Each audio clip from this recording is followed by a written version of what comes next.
In Victorian England, the idea of selling one's wife seems almost unthinkable today, a grotesque relic of a time when human relationships could be reduced to transactions in the open air. Yet, for nearly a century, this disturbing practice existed in villages, market towns, and sometimes even in the bustling streets of London. It was not codified by law nor widely encouraged by society, yet it persisted quietly as a way for men to rid themselves of wives whom they no longer wanted, and in some cases for wives to gain a chance at escape from cruel or neglectful husbands. The ritual, shocking as it appears now, reveals much about the social, economic, and legal pressures of the time, and the tenuous position women occupied within a system that offered them little power or protection. The process was often surprisingly public. A man who wished to rid himself of his wife might take her to the village green, to a local tavern, or even to the market. He would display a halter or rope around her neck or waist, an unmistakable symbol of sale, and announce that she was for sale. Curious neighbors would gather, much as they might for a livestock auction, and the man would call out a price, inviting potential buyers. This price, however, rarely represented an actual economic value in the modern sense. It was more a symbolic gesture, a way of formalizing the transfer of responsibility for the woman.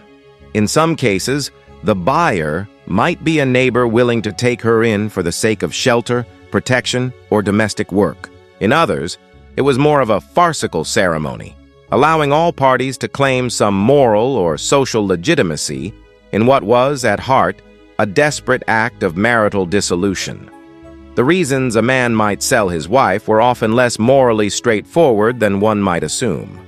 While cruelty and incompatibility played a role, economic hardship frequently dominated the decision. A man facing unemployment, debt, or the overwhelming demands of a large household might see his wife as a burden he could not sustain. In an era before divorce was easily attainable and often only available to the wealthy, selling a wife offered a way out without resorting to legal systems that were both slow and expensive. Sometimes wives were complicit, seeing in the act a rare opportunity to escape a loveless or abusive marriage. Though it seems counterintuitive, this public transaction could, in a strange way, serve both parties. The husband freed himself from an unwanted partner, and the wife might secure a more favorable situation, even if it was uncertain or humble. The public nature of these sales was central to their social function. They operated as more than a mere economic transaction. They were a form of communal adjudication.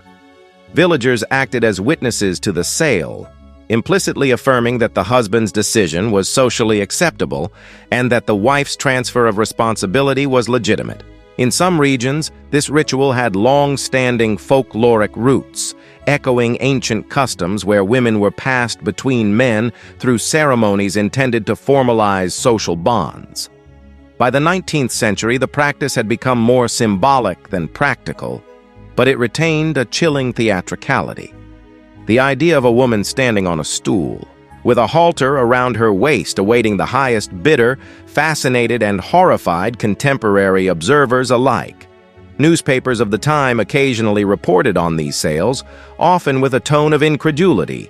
One account described a man leading his wife to the marketplace calling out that she was for sale to a good home, price negotiable, and listing off the reasons for the sale as though one might describe a horse or a pig. Crowds gathered, some laughing, some jeering, and some simply watching in morbid curiosity. In the legal framework of the era, such a sale had no formal standing. Women remained legally bound to their husbands unless they obtained a formal divorce, a process that was rare and prohibitively expensive. Nevertheless, the community recognition of a sale functioned as a social loophole, a way to acknowledge the end of a marital relationship without involving the courts. This bizarre practice was not uniform across England. Regional variations abounded, with some areas employing wooden stools, others using ropes or handkerchiefs, and still others enacting mock auctions in local taverns. Certain accounts suggest that women sometimes negotiated their own price, asserting a small measure of agency in a society that largely denied them legal and economic independence. Yet despite these variations, the underlying logic remained the same. The sale was a public declaration that the husband was no longer willing or able to support the marriage. And that responsibility, whether for labor, domestic duty, or social oversight, was transferred to another man. What is particularly striking about these accounts is the complex interplay of coercion, necessity, and performance. On the surface, the scene is one of cruelty, a woman treated as an object, a man openly commodifying his spouse. Yet beneath that surface lies a more nuanced reality. Many wives entered these transactions willingly, seeking freedom from abuse or neglect. Many husbands, despite the grotesque optics, may have viewed the sale as a pragmatic solution to economic or social pressure.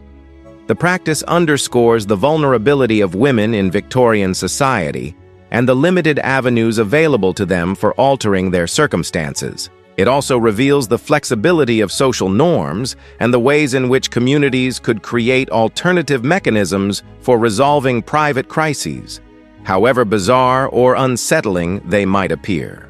While the spectacle of wife-selling might seem like a grotesque sideshow, it also sheds light on the broader social and legal realities of Victorian England. Women were effectively treated as dependents, with little legal recourse if their husbands abandoned them or treated them cruelly. Divorce was expensive, socially stigmatized, and often accessible only to the wealthy. For lower-class families, the notion of a formal legal dissolution of marriage was largely unattainable. In this context, wife-selling functioned as a form of extra-legal arbitration, a ritualized workaround to an otherwise rigid and inaccessible system.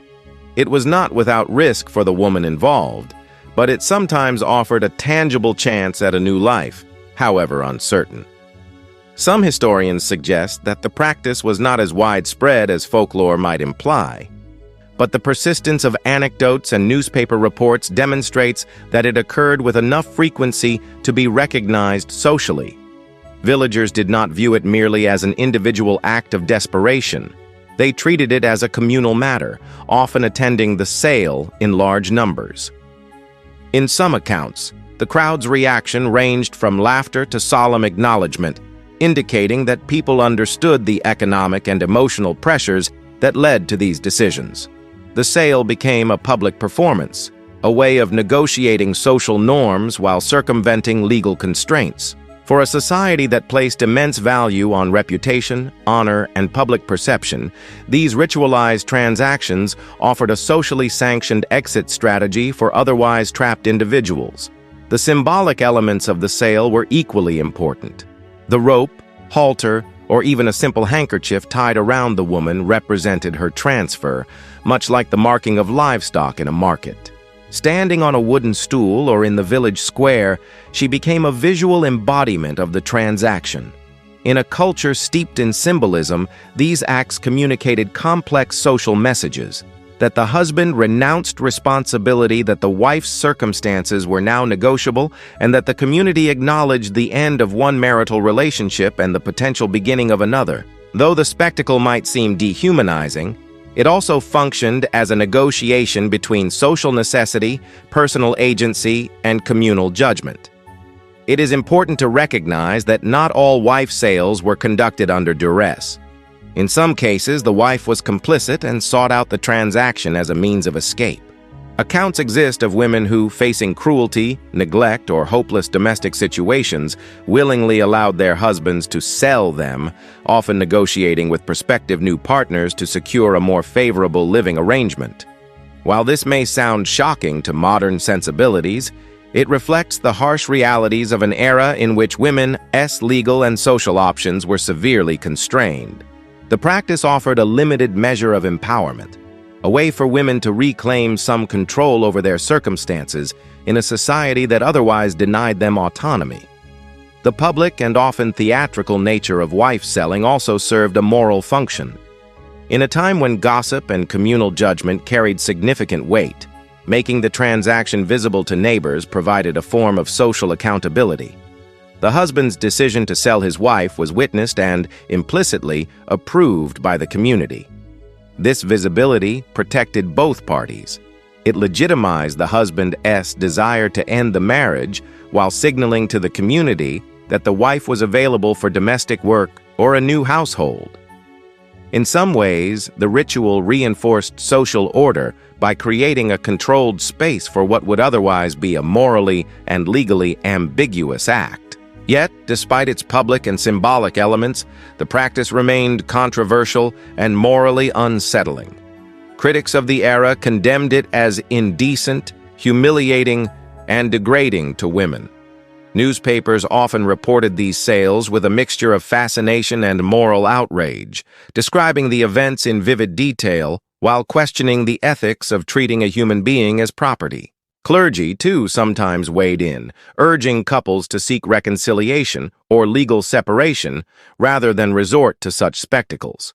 The tension between practical necessity and moral discomfort highlights the precarious balance Victorian society maintained between social norms, economic survival, and ethical behavior. By the mid-19th century, wife-selling began to decline, largely due to changing social attitudes, legal reforms, and increased access to formal divorce proceedings. Industrialization, urbanization, and the gradual improvement of women's rights created alternative avenues for resolving marital discord. The ritualistic sales that had once punctuated village life became the stuff of folklore, sensational newspaper articles, and later, academic curiosity. What had once been a bizarre yet functional social practice faded, leaving behind a legacy that continues to fascinate historians and the public alike. The images of women standing on stools, ropes around their waists, and crowds of villagers watching with a mixture of curiosity and judgment remain a stark reminder of a time when the boundaries between human dignity, social necessity, and economic survival were unsettlingly blurred. The end of wife-selling did not mean the end of the issues that had given rise to it. Women still faced economic dependence, social stigma, and limited legal options for resolving marital disputes.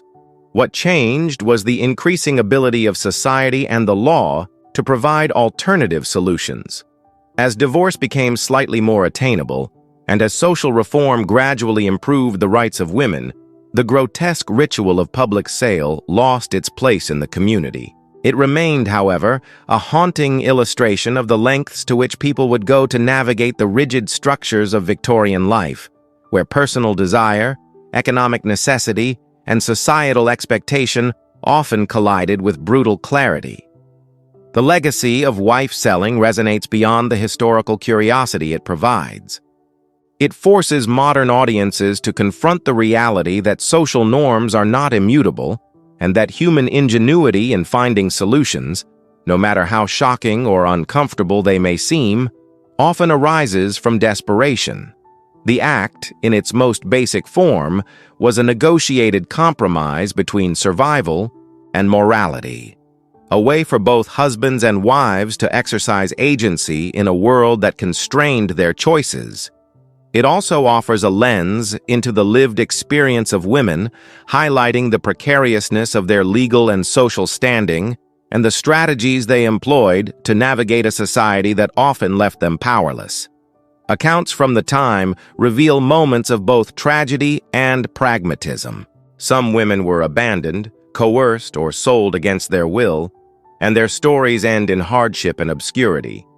Others managed to secure more stable or favorable circumstances, finding new households where they could exercise some autonomy, however limited. The public nature of the transaction meant that community memory preserved these events, turning them into cautionary tales, gossip, and sometimes folklore. Scholars and historians now study these accounts, not merely for their sensational aspects, but for the insight they provide into the complexities of marriage, gender roles, and economic survival in 19th century England. Modern reactions to wife-selling often vacillate between horror and fascination. The images conjured, a woman with a rope around her waist standing on a stool, while neighbors watch with a mixture of curiosity and judgment, are undeniably disturbing. Yet within these scenes lie narratives of agency, negotiation, and survival. The ritual exposes the moral and legal limitations of the time, but it also reveals how individuals creatively navigated those constraints. In some ways, wife-selling functioned as a form of social contract. While legally the woman remained bound to her husband, socially and practically, the sale provided a recognized mechanism for ending or transforming the marital relationship. It was a paradoxical blend of oppression and opportunity, humiliation and liberation. Today, the practice stands as a stark reminder of how far society has come in terms of gender equality, legal protections, and marital rights. It also challenges us to think critically about the ways in which social, economic, and legal pressures shape human behavior. In Victorian England, the sale of wives was a grotesque but logical response to a set of circumstances in which conventional avenues for resolving marital discord were closed. It was a public, performative, and often unsettling solution to private suffering, a ritual that balanced societal norms, personal agency, and economic necessity in ways that modern observers may find both shocking and instructive. Ultimately, the story of wife-selling is more than a historical curiosity. It is a window into the complexities of human relationships, power dynamics, and social structures. It reminds us that history is often messy, morally ambiguous, and deeply human. The Victorian era, with all its strictures and contradictions, produced scenarios that today seem almost unimaginable, yet were once part of the fabric of daily life. By studying these practices, we gain insight not only into the past, but into the enduring tension between social norms and individual desires, a tension that continues to shape human experience in every era.